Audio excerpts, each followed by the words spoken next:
बहन का प्यार। बहन की शादी को 12 साल हो चुके थे। उसका ससुराल पड़ोस के गांव में था, लेकिन मैं अब तक कभी उसके घर नहीं गया था। लेकिन वह कभी कभार सबसे मिलने घर आती थी। एक दिन मेरी पत्नी ने मुझसे कहा कि तुम्हारी बहन जब भी आती है तो उसके बच्चे पूरे घर पर कब्जा कर लेते हैं और बहुत परेशान करते हैं। पूरे घर में सामान फैला देते हैं। खर्च तो 2 गुना बढ़ जाता है। तुम्हारी माँ तो चोरी चुपके से उसे साबुन, वॉशिंग पाउडर, चावल और दाल या सब चीज़ें देती रहती हैं।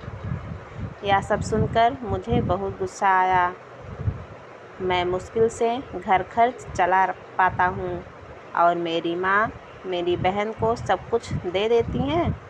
एक बार बहन घर आई थी, तभी उसके बेटे ने टीवी का रिमोट ही तोड़ दिया।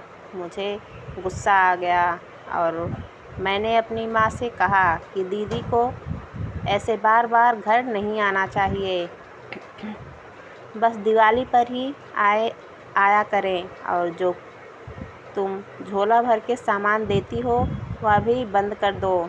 माँ ने कुछ नहीं कहा, पर बहन ने सब कुछ सुन लिया, लेकिन वह भी कुछ नहीं बोली। 4 बज चुके थे। उसने अपने बेटे को तैयार किया और कहा, भाभी मुझे बस स्टॉप तक छोड़ दो। मैंने ऐसे ही झूठ मूठ दीदी से बोला, जा रही हो दीदी, कुछ दिन और रुक जाती। उसने मुस्कुराते हुए कहा, अरे नहीं, बच्चों की छुट्टी ख़त्म हो रही है, हमें जाना चाहिए अब। एक दिन हम दोनों भाइयों के बीच का ज़मीन का बंटवारा होने वाला था। तभी दीदी भी आई थी, लेकिन मैंने उनसे सीधे सीधे कह दिया कि मैं अपने हिस्से से कुछ नहीं दूंगा।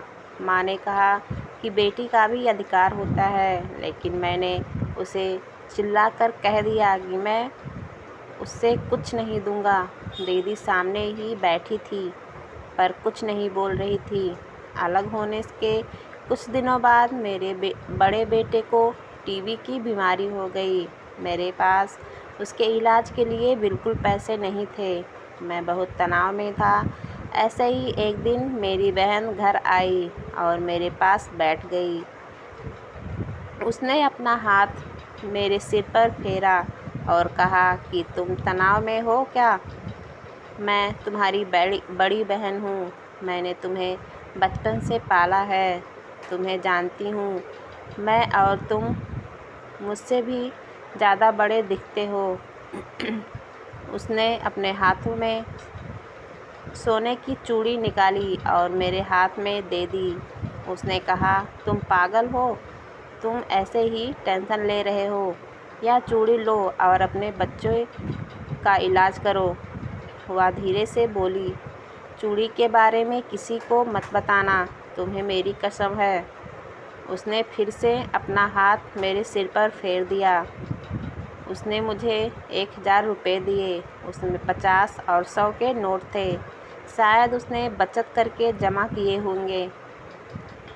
यह पैसे जेब में रखते हुए बोली कि बच्चों को जो चाहिए ले लो और इस तरह टेंशन लेकर मत बैठो। चलो, मुझे अभी जाना है। बच्चे स्कूल गए थे, इसलिए सोचा कि जल्दी जाकर भाई से मिलकर आऊं, इसलिए आ गई। तभी मेरा ध्यान दीदी के पैरों पर गया। उसने टूटी हुई चप्पल पहन रखी थी और पुराना दुपट्टा पहना था। वह जब भी घर आती थी, उसके कंधे पर हमेशा वही दुपट्टा रहता था। वह जल्दबाजी में चली गई और मैं कुछ नहीं बोल पाया। हाथों में वह चूड़ी लिए मैं ज़ोर ज़ोर से रो रहा था। हम भाई कितने स्वार्थी होते हैं ना, पल भर में बहन को पराया कर देते हैं और बहनें अपने भाई का जरा सा भी दर्द बर्दाश्त नहीं कर पाती। उसके घर में वह कई समस्याओं का सामना करती हैं।